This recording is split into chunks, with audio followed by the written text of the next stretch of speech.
बिस्मिल्लाहिर्रहमानिर्रहीम। आज नाज़रीन मैंने एक इंतहाई दिलचस्प और ईमान अफरोज़ और ईमान को बचाने वाला वाक़या और मुनाजरा आप हज़रात की समातों की नज़र करना है। एक दफ़ा कूफा में एक दहरिया आ गया और आकर कूफा के मुसलमानों को वर्गलाने लगा और कहने लगा कि तुम जिस खुदा का तसव्वुर कायम करते हो, जिस खुदा को मानते हो, उस खुदा का कोई वजूद नहीं है। इस कायनात को बनाने वाला, सूरज चांद सितारों को चलाने वाला जिस खुदा को तुम मानते हो, उस खुदा का तो सिरे से वजूद ही नहीं है। अगर वाकईतन उस खुदा का कोई वजूद है तो तुम मुझे साबित करो और मुझसे इस बात पर मुनाजरा करो। चुनाचे वो अपने इस मुनाजरे के चैलेंज को वहां करता रहा और मुसलमानों में तशवीश पैदा होना शुरू हो गई। बिल आखिर ये तय हुआ कि इसके साथ मुनाजरा किया जाएगा।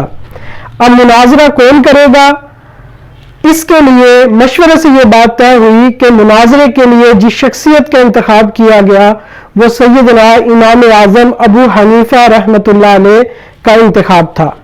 चुनाचे इमाम अबू हनीफा रहमतुल्लाह का उस दहरिए से मुनाजरा तय हो गया और जब मुनाजरा तय हो गया, जगह तय हो गई, वक्त तय हो गया कि फला जगह में फला वक्त में सब लोग वहां पहुंचेंगे।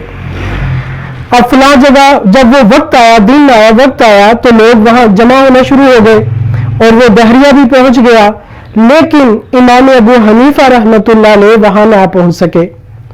इंतजार करते रहे, काफी देर गुजर गई। अब उस आदमी को और क्या चाहिए था, वो उसने गुफ्तगू शुरू कर दी कि देखो, अगर तुम सच्चे होते तो तुम्हारा जो मुनाजिर है वो वक्त पर पहुंचता और आकर इस मौजू पर बात करता कि खुदा है जिसने कायनात को बनाया है। तो पता ये चला कि जिस खुदा को तुम मानते हो वो कोई खुदा नहीं है, उसका वजूद नहीं है, ये कायनात खुद ब खुद बनी है और खुद ब खुद इत्तिफाकन चल रही है। चुनाचे जब काफी देर गुजर गई तो इमाम अबू हनीफा रहमतुल्लाह अलैह तशरीफ लाए। जब इमाम अबू हनीफा रहमतुल्लाह अलैह तशरीफ लेकर आए तो वो उनको बोलने लगा कि आपने तो अपने दीन का भी लिहाज नहीं किया, आपके तो दीन में ये है कि वादा पूरा किया जाए और आप वादे के मुताबिक, शर्तों के मुताबिक तशरीफ नहीं लाए। तो उन्होंने कहा कि बात तो तुम्हारी ठीक है, इंसान को जो वादा किया है वो पूरा करना चाहिए, लेकिन मेरी बात सुन लो, मेरा उज़र सुन लो। अगर मेरा उज़र माकूल हुआ तो उसको मान लेना, वगरना तुम्हारी मर्जी है। उसने कहा बात तो आपकी माकूल है, तो आपका क्या उज़र था? कहने लगे असल में मैं जिस रास्ते से आ रहा था तो रास्ते में दरिया पड़ता था। अब जब मैं दरिया पर पहुंचा तो वहां कोई मल्ला नहीं था, कोई कश्ती नहीं थी, तो मैं परेशान हो गया कि अब कोई मल्ला भी नहीं है, कश्ती भी नहीं है, अब मैं दरिया किस तरह पार करूंगा? मैंने तो वक़्त दिया है।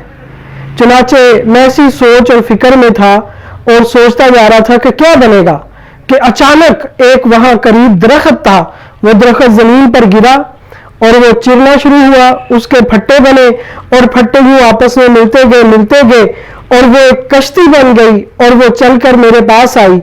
मैं उस कश्ती में बैठा और दरिया को पार किया और अब तुम्हारे सामने आ गया। उसने कहका लगाया और कहा कि आप हमें बेवकूफ बना रहे हैं। भला दरख्त खुद ब खुद कैसे गिर सकता है, खुद ब खुद कैसे चिर सकता है, इसके फट्टे बन जाए, फिर वो खुद ब खुद एक कश्ती बन जाए और वो आपके पास साजे बगैर चलाए और आप उसमें बैठे और वो बगैर मल्लाह के इधर आ जाए।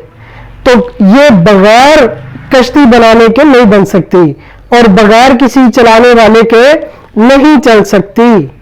चुनाचे इमाम अबू हनीफा रहमतुल्लाह अलैह ने फरमाया कि हम भी यही कहते हैं कि बगैर बनाए ये कायनात नहीं बन सकती और बगैर चलाने वाले के ये कायनात नहीं चल सकती।